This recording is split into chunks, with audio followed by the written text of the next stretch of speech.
அடுத்தது துரைமுருகனின் இலாக்கா மாற்றப்பட்டது. அடுத்த அடி லைட்டாக விழுகுது. என்னன்னு கேட்டிங்கன்னா, துரைமுருகன்ட்ட கனிம வளம், அதாவது மணல் அள்ளுறது, சுரங்கம் இதெல்லாம் இருந்தது. இதில் தான் 60,000 கோடி சம்பாரிச்சிட்டதா அவங்க கட்சிக்காரனே சொன்னான். ஸோ கொள்ளை அடிச்சுக்கிட்டு இருந்தாங்க. ஆனால் ஸ்டாலினுக்கு பங்கு வரல. ஸ்டாலினால் இருக்க முடியலை. ஆகா, முக்கியமான லாக்கா போயிடுச்சே, கொள்ளையடிச்சுக்கிட்டு இருக்காரு, சீனியராக இருக்காரு, பங்கு கொடுக்க மாட்டேங்கிறாரு, என்ன பண்ணுறதுன்னு கையை பிசைஞ்சுக்கிட்டு இருந்தார்.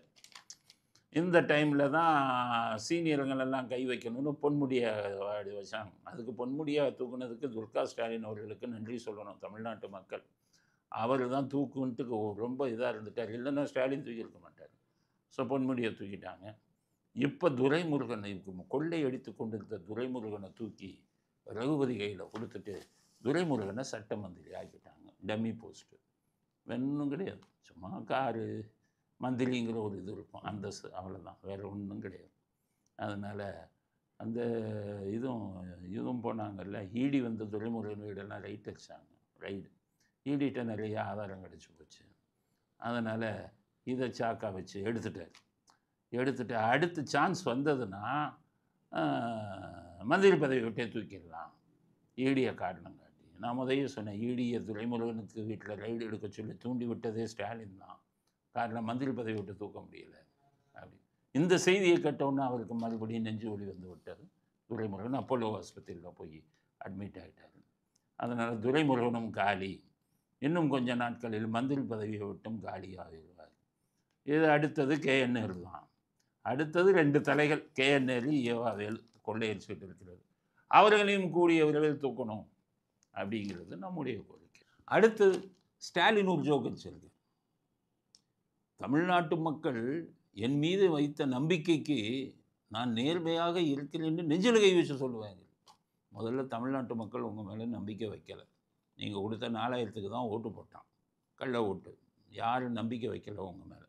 சரி, நம்பிக்கை வச்சாலும் நீங்கள் சொல்கிறீங்க.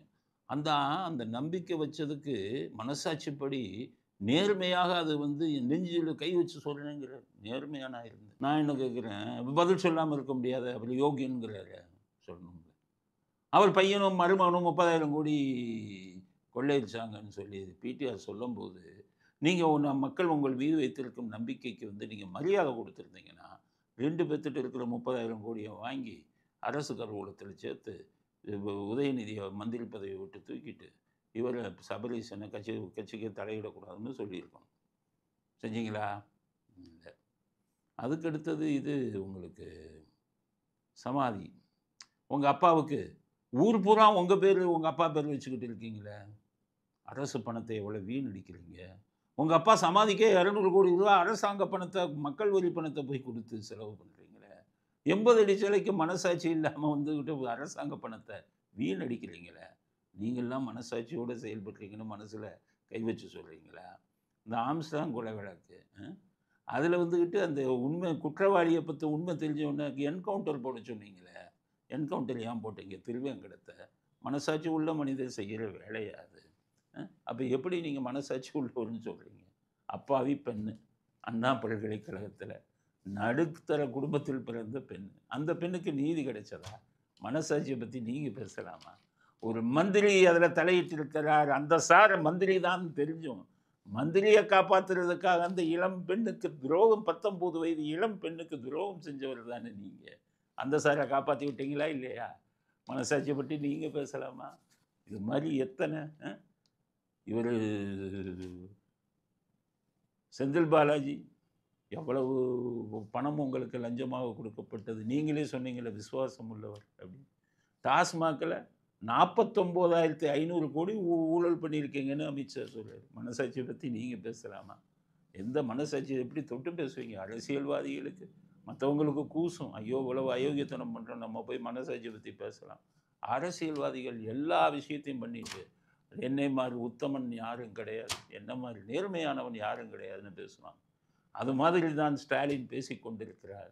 அதனால் ஸ்டாலின் நீங்கள் என்ன வேணாலும் சொல்லுங்கள், நீங்கள் மனசாட்சி உள்ளவர், மக்கள் மேலே உங்கள் மேலே வச்ச நம்பிக்கைக்கு வந்து இப்போ இதாக இருக்கீங்க அப்படின்னு நெஞ்சத்தொட்டு சொல்லுங்கிறது அப்பட்டமான பொய் அப்படிங்கிறது அடுத்து நாம் சொல்ல விரும்புகிறோம்.